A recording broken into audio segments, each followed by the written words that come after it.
ولما رأى المؤمنون الأحزاب قالوا هذا ما وعدنا الله ورسوله وصدق الله ورسوله وما زادهم إلا إيمانا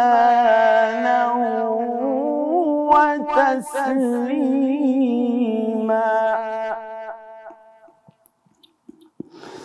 من المؤمنين رجال صدقوا ما عاهدوا الله عليه فمنهم من قضى نحبه ومنهم من ينتظر وما بدلوا تبديلا. صدق الله العظيم.